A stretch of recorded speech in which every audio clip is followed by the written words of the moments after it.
আসসালামু আলাইকুম, ওয়েলকাম করছি রিয়াসাদ আজিম আমার ইউটিউব চ্যানেল ও ফেসবুক পেজ থেকে। অন্য ধর্ম মতাদর্শী যারা শুনছেন সবার প্রতি আমার আন্তরিক কৃতজ্ঞতা। কাজী আশরাফ হোসেন লিপুর উপর মিনাজুল আবেদীন নান্নুর ইফেক্ট পড়েছে।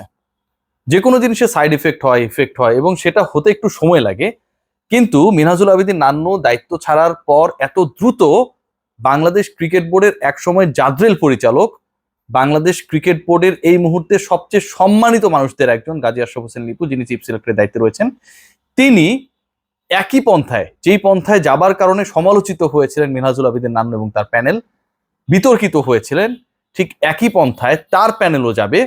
সেটা আর কেউ বিশ্বাস করুক না করুক, আমি করি নাই।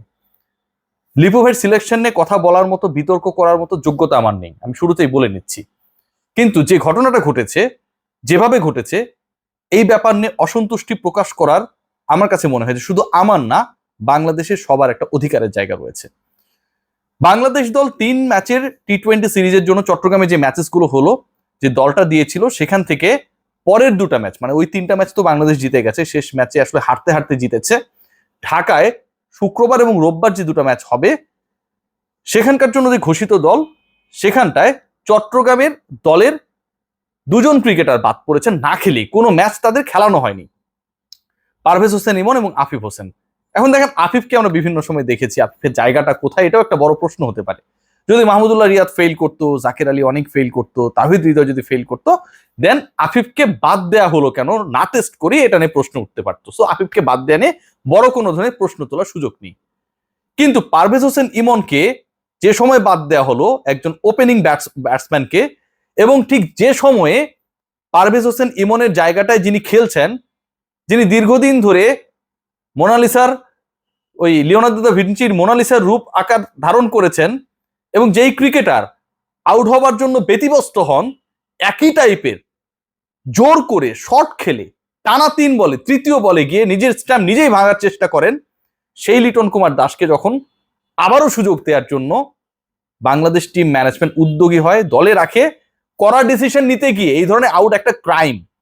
টেস্ট ক্রিকেটে 4 উইকেট চলে গেছে, আপনি ডাউন দ্য উইকেটে গিয়ে 6 মারতে গিয়ে প্রথম বলেই আউট লিটন কুমার দাস।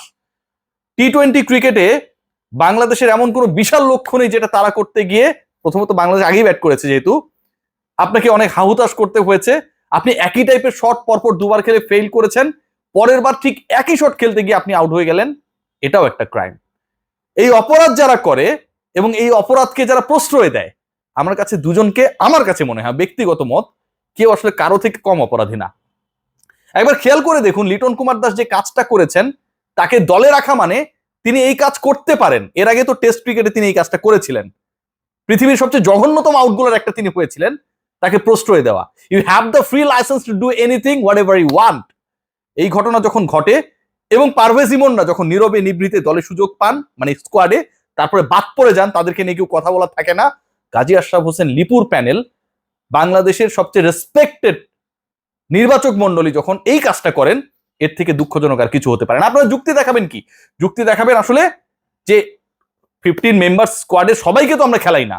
একটা দারুণ যুক্তি সবাই দেয়, যখন আমরা কেউ প্রশ্ন করি, পাপন ভাই এই যুক্তিটা দেয় অনেক সময়, যে কেন অমুককে খেলানো হলো না, তখন উল্টো প্রশ্ন করা হয়, আপনারা 11 জন তো আমরা খেলাবো, আমরা 15 জন কোথা থেকে খেলাবো, তাই না? কাউকে না কাউকে তো বসে থাকতেই হবে, অফকোর্স বসে থাকতে হবে, অফকোর্স বসে থাকতে হবে। কিন্তু সেই বসে থাকার সিস্টেমটা কি? আপনার 11 জন হিসেবে যারা খেলেন, মাঠে নামেন, 11-এ যারা থাকেন, তারা যদি পারফর্মিং হন, তাহলে 12, 13, 14, 15 অফকোর্স বসে থাকবে, ঠিক আমার মতো। আমি এখন বসে আছি না, এই যে হেলান দিয়ে আছি, এভাবে থাকবে, অথবা এভাবে সোজা হয়ে থাকবে।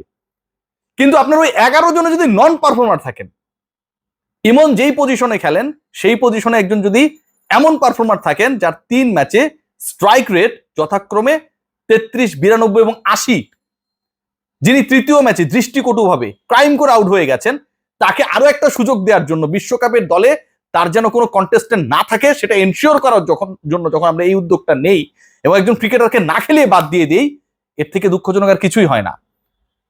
15 জনের দলে সবাই খেলতে পারবে না, সত্য কথা তো ভাই। সাকিব আল হাসান যখন খেলেন, বাংলাদেশ দলে যখন ঢোকেন, তখন তাইজুলদের জায়গা থাকে না। বাঁহাতি অর্থোডক্স সাকিব আল হাসান ব্যাটটাও ভালো করেন, তাইজুলদের কম্পেয়ার করার সুযোগ নেই, যত প্রতিভাবান হোক না কেন, Shakib is the must choice. Mahendra Singh Dhoni যখন খেলেন, ঠিক তখন দীনেশ কার্তিকের সুযোগ হয় না, কারণ Mahendra Singh Dhoni is Dhoni, MSD is MSD, Shakib is Shakib. Liton Kumar Das কার মতো ভাই? আমার খুব জানতে ইচ্ছা করে। মহেন্দ্র সিং ধোনির মতো, যার কোনো বিকল্প নেই, তিনি যেহেতু এই মুহূর্তে সুস্থ রয়েছেন, সবল রয়েছেন, যেভাবে ইচ্ছা সেভাবে আউট হয়ে যাচ্ছেন, তাকে আমার রাখতেই হবে? নাকি আমার গ্রেট ক্রিকেটার সাকিব আল হাসানের মতো, যার কোনো রিপ্লেসমেন্ট নাই? আমরা যখন এই বার্তাগুলো দেই, আমরা যখন এইভাবে পারভেজ ইমনদেরকে চলে ফেলে দিই, যখন ইচ্ছা তাকে বলি যে তুমি দলে আসো, যখন ইচ্ছা আমরা বলি যে ভাই তোমার দরকার নাই, ঠিক তখন লিটন কুমার দাসরা আরো একবার ফ্রি লাইসেন্স পেয়ে যান যা খুশি তাই করার। আরো একবার ফ্রি লাইসেন্স পেয়ে যান যে আমি যা খুশি তা করবো, কিন্তু আমাকে আমার এগেনস্টে বলার কেউ থাকবে না। ওয়ানডে দল থেকে লিটনকে বাদ দেওয়া হয়েছিল, মনে পড়ে? টানা 2 ওয়ানডেতে ব্যর্থ হওয়ার পর ঠিক সেই সময় একটা ফিসফাস হয়েছিল যে লিটনকে মনে করো একটা বিশেষ টিমের হয়ে ডিপিএল খেলার জন্য বাদ দেওয়া হয়েছে। ফিসফাস হয়েছিল, আমি বলছি না যে এটাই ঠিক, কিন্তু এখন যখন ওই লিটনকে ক্যারি করা হচ্ছে এবং ডিপিএল এখন নাই, তখন সেই ফিসফাসটা যে আসলেই খুব বেশি অযৌক্তিক ছিল, কেউ যদি এটা মনে করার চেষ্টা করে সেখানটায় কোনো ভুল নাই ভাই। বাংলাদেশ ক্রিকেট দলে এমন একটা সিচুয়েশন তৈরি হয়েছে যে 8-9 জন ক্রিকেটার খেলছেন ঠিকই, বা 2-1 জনের অবস্থাটা হচ্ছে যেন ফিল্মের নায়িকার মতো। আমরা খেয়াল করে দেখি যে মানে জাতীয় দলে সবাইকে পারফর্ম করতে হবে। সবার আগে যে বক্তব্যটা আমরা দেই, আমরা যে যুক্তির কথাগুলো বলি, সেটাতে হচ্ছে যে it's a team game, not an one man show. Team game বলেই তো আসলে মেসি 2014 সালে বিশ্বকাপটা জিততে পারেনি। পরবর্তী সময় 2022-এ সেই টিম গেমটা যখন টিম গেম হয়ে উঠেছিল, লিওনেল মেসি আর্জেন্টিনা বিশ্বকাপ জিতে যায়। লিওনেল মেসি তো অসাধারণ খেলেছেন, সেটা নিয়ে কোনো ডাউট নেই। টিম গেম বলেই বাংলাদেশের ক্ষেত্রে এই টিম গেমে একটা অদ্ভুত সিচুয়েশন আমরা খেয়াল করি, যেখানে এই টিম গেমের মধ্যে টিমের ক্রিকেটার 8-9 জন খেলে, বাকি 2 জন হচ্ছে ওই যে বললাম নায়িকার মতো, যাদের কাজ হচ্ছে উৎসাহ দেয়া। তাও আবার মাধুরী দীক্ষিত কিংবা কাজলের মতো না, যারা ভালো অভিনয় করেন, যার অভিনয়টা আপনি মনে রাখতে পারবেন। ছোটবেলায় দেখেছিলাম না কুছ কুছ হোতা হে, দিলওয়ালে দুলহানিয়া লে যায়েঙ্গে, সরি আমার উচ্চারণগত ভুলের জন্য, সেরকম অভিনয় করলে বা সেরকম পারফর্ম করলেও কোনো সমস্যা ছিল না, ইয়েস ওকে। কিন্তু যখন শুধু উৎসাহ দেয়া, শিল্পা শেঠির রোলে যখন আমরা 2-4 জনকে দলভুক্ত করে ফেলি, এবং বাকি যারা রয়েছেন, নায়কের ভূমিকায় যারা রয়েছেন, সারাদিন মারামারি করে তারা হচ্ছে একদম টায়ার্ড হয়ে যায়, ঠিক তখন বিশ্বকাপে খেলার আগে আমার টিম যখন এমন হয়, এবং আমার ওই জায়গায় রিপ্লেস করার মতো যখন প্রপার ক্রিকেটার থাকে, তাকে আমি একটা ম্যাচে পরখ করার যুক্তিটা বোধ করি না। বাংলাদেশ ক্রিকেট বোর্ড কিংবা সিলেকশনের সাথে যারা জড়িত, তাদের ব্যাপারে আমি আর কি বলতে পারি। দারুণ একটা যুক্তি বা আলোচনা হচ্ছে, এবং এই আলোচনাটা এমন যে বাংলাদেশ আসলে বিকল্প উইকেট কিপার কি হবে, লিটন কুমার দাসকে যদি আমরা ছেড়ে ফেলি। আচ্ছা একবার চিন্তা করে দেখুন যে বিশ্বকাপে বাংলাদেশ দল যাবে, লিটন কুমার দাস এই ফর্ম নিয়ে জাতীয় দলে থাকছে, এই ফর্ম নিয়েই থাকছে, 33, 92, 80 স্ট্রাইক রেটের ফর্ম নিয়ে তো থাকছে। লিটন কুমার দাস বিকল্প উইকেট কিপার হবে, এই কারণেই তিনি থাকবেন। পৃথিবীর কোন দলে একজন উইকেট কিপিং করতে পারেন কিন্তু ব্যাটিং পারেন না, যেভাবে তিনি আউট হন সেটা দৃষ্টিকটু। ইতিহাসের সবচেয়ে বাজে শট খেলে তিনি আউট হন, কিন্তু তিনি কিপিং পারেন, আপনি কি তাকে দলে রেখে দিবেন? আপনি এই মুহূর্তে বাংলাদেশ যে সিরিজটা খেলছে, সেখানটা কি লিটন কুমার দাস উইকেট কিপারের ভূমিকায় রয়েছে নাকি জাকের আলী অনিক? অবশ্যই তিনি উইকেট কিপারের ভূমিকাতেই নেই। সো উইকেট কিপারের প্রশ্নটা যখন আসে, ঠিক তখন লিটন কুমার দাস যেমন যুক্তিতে খাটেন না, ঠিক যে বিকল্পগুলোকে আমরা বিভিন্ন সময় নষ্ট করেছি, এটাতে লিপু ভাইদের দায় না, আমাদের নান্নু ভাইয়েরা এনামুল হক বিজয়কে 1-2 ম্যাচ সুযোগ দেয়, আসে যায়, এবং বিজয় যখন আসে তখন বিজয় খুব সুন্দর ফিটফাট হয়ে আসে, একাডেমি মাঠের সামনে দারুণ দারুণ পোস্ট করে, ও তো চেহারা সুন্দর, চুলটুল বড়, ঠিক আছে। এবং আমরা ধরে নিই যে বিজয় তুমি যত ভুংভাং করো না কেন ভাই, একটা ইনিংস 2টা ইনিংসে তুমি খারাপ করো, তোমার বাইর করে দিবে। এনামুল হক বিজয়দেরকে তারা বাদ দিয়ে দিয়েছেন, কারণ উইকেট কিপার ওই অপশনটা এখন আর নাই। ডানহাতি batsman wicket keeper Liton Kumar দাসকে রিপ্লেস করার মতো পৃথিবীতে কেউ থাকবে না, কারণ আমরা কাউকে রাখতে দিব না। এই যখন সিচুয়েশন হয়, ঠিক তখন বাংলাদেশ খাবি। এই যখন সিচুয়েশন হয় যে আমি শুধুমাত্র উইকেট কিপিং করার বিকল্প হিসেবে একজন ক্রিকেটারকে বিশ্বকাপ পর্যন্ত ক্যারি করব, ঠিক তখন অন্যরা ডিসার্টেন্ট হবেই।